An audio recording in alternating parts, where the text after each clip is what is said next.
So here's the deal. Most dads today feel stuck, overwhelmed, like a shadow of the man they once were in their primes. And that's not okay. We're taking back the dad flag and creating a movement of men who will be strong leaders for their family, strong physically for their health, strong mentally for their careers, and strong internally for a balanced life. We are Dadstrong, and this podcast is for you. Hey, welcome to today's podcast. My name is David from getdadstrong.com, and today I want to bring you a conversation and more of actually a discussion around some really difficult topics. If you've been on the Dadstrong blog at all recently, you might have read a couple of different articles. One of them I wrote called Doing the Right Thing, Does It Even Matter? And the other one I wrote about a tango with taboo. So I want to talk about that first article real quick.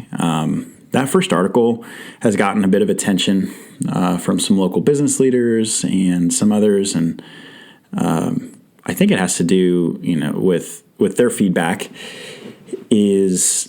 There is something unique in that article that they don't see very often, and that thing is honesty and openness.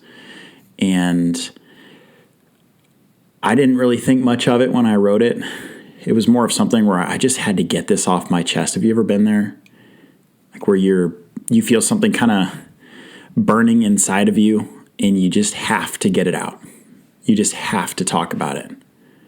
And that's what this was. It was the story of my wife and I and family over the last couple of years. Actually, probably started at the end of 2015 when I got fired from the job I'd been working in. I'd moved across the country for, and that company picked up and moved from where we were living out to Pennsylvania, invited us along, and within right about a month before it was time to depart, I was fired and several other people left at that same time. It was kind of a mess. And, then I went out and started doing some consulting on my own after that because I had no clue what I was going to do. And we were in a super small town. So I was like, what am I going to do for work here? So I did some consulting, and a few weeks later got hit with a cease and desist letter from my former employer saying to stop what you were doing. And then they pulled any bit of money they owed left to me that they had offered in a severance package. They'd paid out about half, and then they pulled the rest. So we were literally left with nothing at that point. Within a few months, I got an offer to go work for a company, and it was going to be out in Colorado, and it was so exciting. We were so excited. It was like, oh man, vindication. I'm going to go work for this great company and head this division up, and it's going to be the best. Wow, there's so much grace. Thank you, God. And within a few days of that, that potential job called and said, I talked to your former employer. They've threatened to pull all business from us if we work with you, and to stop doing business with us. So we are not going to take that risk on you. And I'm condensing this because it was like several months it was drawn out, and we were hopeful and had really no cash coming in, and we're running out of money, and we're like, this is going to be it. This is going to save us. And then nothing. That whole opportunity was pulled from us. So I started finding little oddball things here and there to keep us going. We eventually moved from Texas out to Idaho to be closer to the West Coast for family and stuff. And I still had no clue what I was going to do. I thought I'd start my own product, and that's when I got down the path of the trial and continuity space, which is like it's called negative option. It's where somebody signs up for a free trial, and 14 days later, you bill them for the price of the full product, unless they call and cancel or they send the product back or something. So there's a huge industry in that area of the internet. You might have seen ads out there talking about Dr. Oz approves this miracle weight loss pill. Garcinia Cambogia, you'll lose whatever, X amount. and these celebrities endorse it. And those are all tied into something called a negative option trial and continuity offer, where they get you signed up for just $4.95, get your credit card, and then every month, 2 weeks later, you get billed for whatever it is, $89.95 or $83.92 or whatever the billing mark is, and then you get billed every 30 days after that for the same amount until you cancel. I was doing thousands of sales with that through the affiliate networks. I didn't know that's the kind of pages that were coming, the sales were coming from, but a lot of money was coming in. And oh my gosh, it was a super expensive, crazy, fast business model. And I wanted to figure it out. I'm like, how do I make this profitable? I knew the very first run that I did of traffic, I was emailing every person who had purchased, telling them thank you and saying, hey, by the way, this is a trial. I want to let you know within 14 days you're going to get billed for this unless you stop it or send it back. So I gave them advance notice, and within a few, within the first billing cycle, I only had maybe like 45% rebill, maybe less. And you're supposed to have around 60 to 70% if you want to make money with it. But I wanted to be upfront, and I wanted to make sure people weren't getting, for lack of a better term, screwed over and deceived in this. So I quickly was laughed at by a lot of the people in the industry who are like, you're not going to make money like that. You have to not send those emails out to let them know they're going to be rebilled.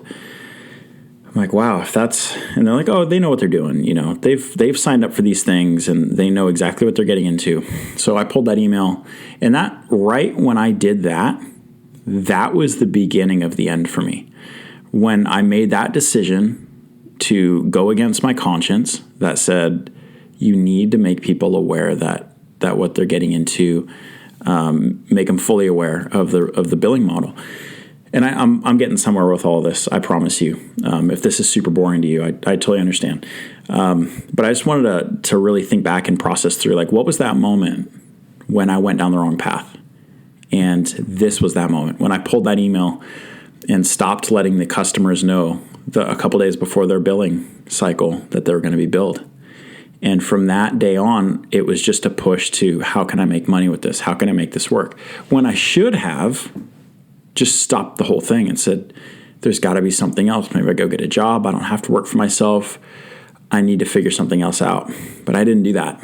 I kept pushing. And as soon as I pulled that, rebill rates went crazy, much better. But chargeback rates were high. That right when somebody says, I didn't order this, and they press a button to charge back or to challenge the purchase.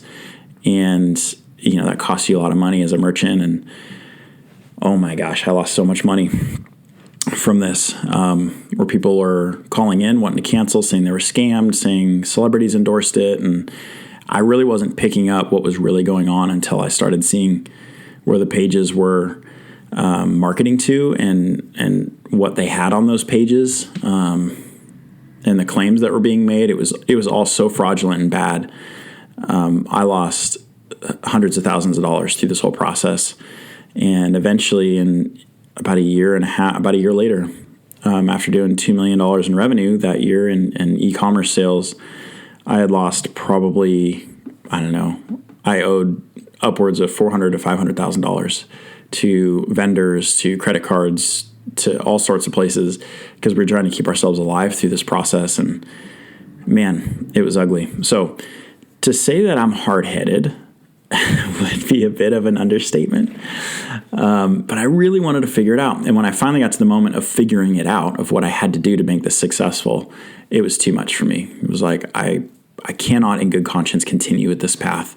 There has to be a better way than this black hat marketing stuff.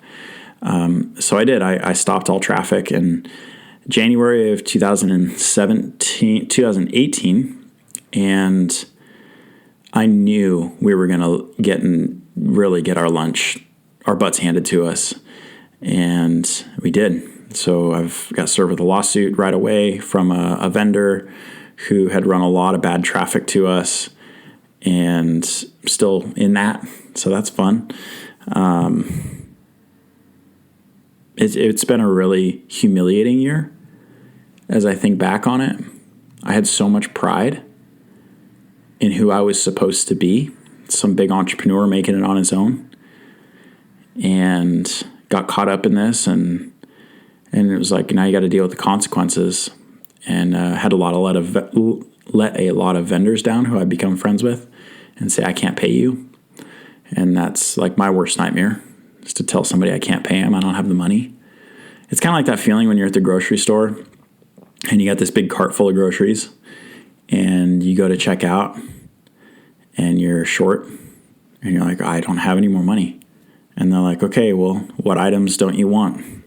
And you have to sort through and figure out what you can't pay for. That's exactly what our life was this whole last year. And there's people lining up behind you watching and like, oh, come on, man. Frustrated with you. And as I reflect on all this, it feels really good to talk about it, but oh my goodness, living through it was a big part of that second article that I wrote. And the second article was Tango with Taboo. And that's mental health stuff. That's like depression. That's thoughts of suicide. That's all the things that us dads deal with our jobs, whether it's going well or it's not going well, is these pressures. And when we try to carry these pressures on our own, and then all of a sudden our whole identity and our whole world is wiped out from underneath us, that's when it gets ugly. That's when you find out what you're really made of. I think of when I was wrestling, I had a coach who was a Marine drill instructor. His name's Tim Bruce. That guy he's my hero, man. He really, really pushed me to a point, past the point that I knew I could handle, and into a place where it's like, I've achieved something. And he did that with me physically through the workouts that we had, and mentally broke us to get us to accomplish something bigger than what we ever could have. And so there was this mental endurance worked into me through the process as an athlete, as a wrestler, to push hard even when there's, wrestling a few seconds left in the third round and you're down by 3 points and you have to do something and you physically don't want to, but mentally you have to stay tough. And that's what I had to do this past year. And even right now, we're not out of this by any means. We're financially destitute and in a horrible situation, and right on the we're filing Chapter 7 bankruptcy, and just words I never ever thought I'd be saying. Thoroughly humbled on the financial side of things and on the entrepreneur side of things. So we're in a really nasty spot. So I'm at that point where it's like, physically, when you're working out or you're competing, you've hit the wall and now you've pressed through it. And I feel like I've pressed through it for several months, but still I'm not seeing the progress to get ourselves out of this. And I'm just past the point of exhaustion. And I tie that in with the mental health stuff, because if I didn't know who I was, I probably would have committed suicide at this point. I heard those voices very clearly as I've been crying out for help, and I feel like a lobster in the water, right? And it's getting cranked up, it's getting turned up, and it's like I'm screaming and I'm underwater, and I felt so alone through this process. I'm thankful for my brother and friends and people that I've been able to call and just sit in silence with, as it's almost like my ears are ringing from a grenade going off. And but when I'm not on the phone with those people and I'm alone with my thoughts, that's when you start to hear the voices. That's when you start to hear things that want to take your life, that want to get me down the path of go get your mind off this. Go look at pornography. Go have another drink. You need to get drunk. That'll loosen you up. You deserve it. You've had a hard week, right? Has anybody else heard those voices? Has anybody else felt that draw to want to go run in a different direction? That's what I was feeling. I heard that voice of, you'd be better off dead right now. Your family would be better off with a life insurance policy that you have. And fortunately, I have a foundation inside of me. I know who I am. And when I say that, it's not that I know my own name. It's that I know that my life is not my own, that I am on this earth for a reason much bigger than short-term financial gain, than my name in the paper or my name in lights or anything like that. I know that my God loves me and that he has pulled me out of darkness and set me into a place of light so that I can live and love my family and love the people around me and be an example of what it means to stay strong. Doesn't mean I don't cry out for help and ask people for help. It just means mentally I'm not going down that path. So there was a point last year, towards the end of October, where I just felt like I just always wanted to have another drink. And then I would get excited to go have a drink. And I'd wait till I'd be excited for the kids to be down because then I could pour myself a drink. And I stopped the drinking for a season because I knew this is not okay. My body's drawn to this and it needs it right now. And man, I don't want to feed that at all. That is not who I am. I don't know how many people are Christians who are listening to this, but there's a verse in the Bible that says, my sheep know my voice, and a stranger's voice they will not follow. And I can tell you wholeheartedly that is so true. If you don't know the shepherd, though, every voice sounds comforting to draw you away. And I know that shepherd. I know who Jesus is, and I know who he made me to be. And don't take this podcast as this is some preachy message. I'm just telling you what I lived through. And the only way that I was able to get through it is knowing I have a hope that I am becoming something through this process. It talks about in the Bible how Jesus endured the cross for the joy set before him. So he had a hope in front of him that he never lost sight of. And that joy, whether you like it or not, whether you believe this or not, that joy is you and me. We are the joy that was set before him.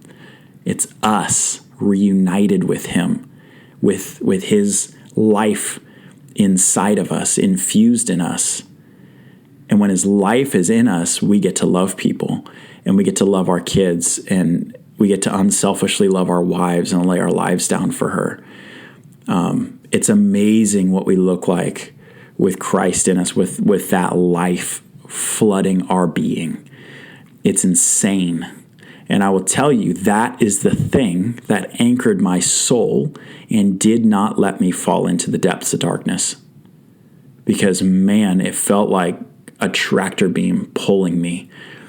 Like being alone and being depressed and wanting to go into that place, it felt so comforting to want to get angry and to want to get bitter. And I was angry. And I know better in my head, but I had to walk through this.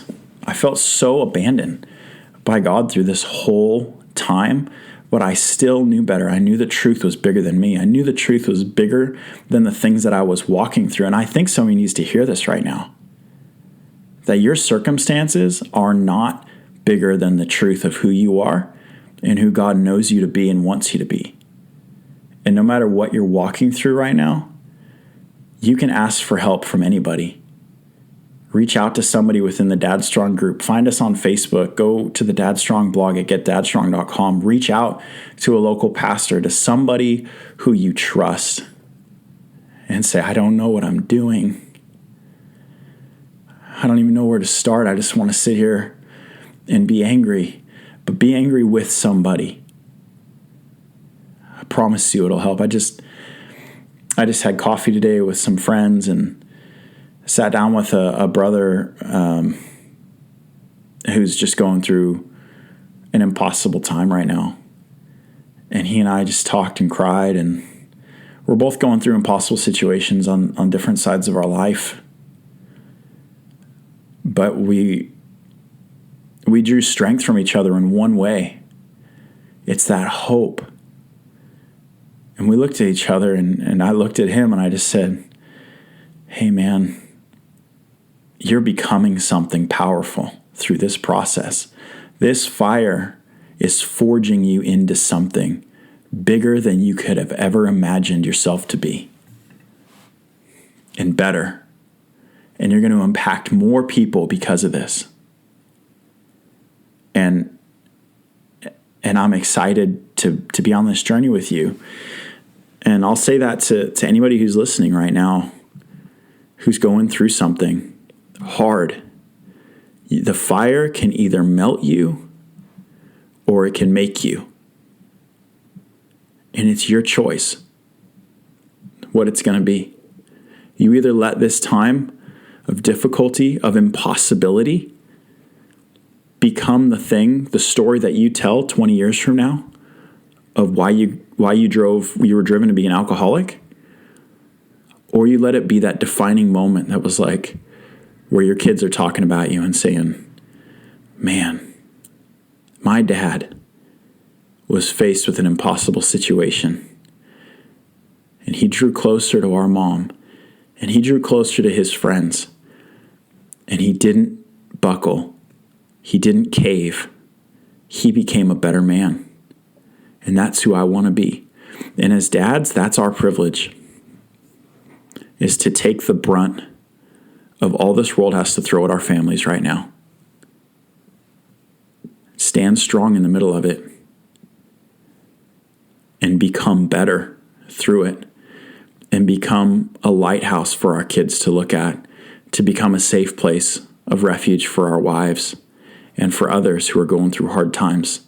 I have such a compassion now for entrepreneurs who deal with mental health issues, because a lot of us do.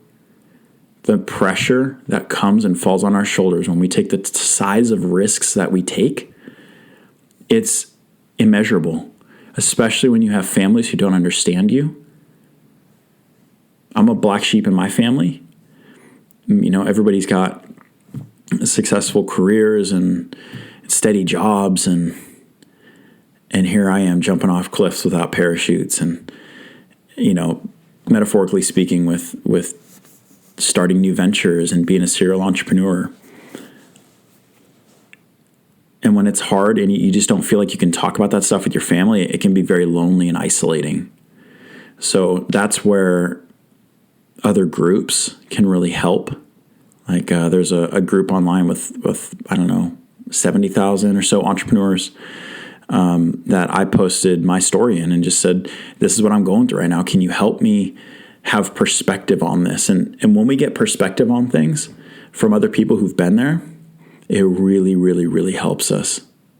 So I want to encourage you, if you're listening to this right now and you feel like the situation you have in front of you is an impossible mountain that you cannot overcome, I promise you, there's somebody out there who understands you, who understands part of what you're going through, and can be just an ear to listen, somebody to talk to. And if you're contemplating, this is super heavy, so I'm sorry for any of you who are like not going through anything right now and everything's perfect, but I promise you, if you're thinking of taking your life right now, you are made for more. Whether you believe you're made or not, I promise you, you're made for more. Your story's not done. Your story's just beginning. So I'm going to leave you with that. You can reach out. You can email me, david@dadstrong.com. That's B-E, dadstrong.com, david@dadstrong.com. I'm happy to have a conversation with you. I'm in the middle of my story right now. I'm in the middle of the worst part of my story with failure. And I know it's going to turn out good. I just don't know exactly how. And I just want to let you know it's okay to be in a mess of a situation. And there's always a way through it. And it's it's going to be with people. It's going to be with a community who loves you and who can be there for you. So if Dadstrong needs to be that community for you, I highly encourage you to go join it. If a local group of guys playing softball, playing basketball, whatever it is, people you can meet with, go find a brother you can meet with, to work out with, to do something, to spend time with, that you can talk about this stuff and share. All right, I'm signing out for now. God bless you guys. I'm super, super blessed to have anybody even listen to this and be on this journey with you guys in Dadstrong. We'll chat soon. Thanks for listening to this podcast. I am so grateful you got to hear what we just went through. And if you love what you just heard, come join us over at dadstrong.com and grab yourself some swag, grab a hat, a shirt, sport the brand that is helping dads be strong for their families, changing the world one household at a time. Thanks again for listening, and hope to see you over at dadstrong.com.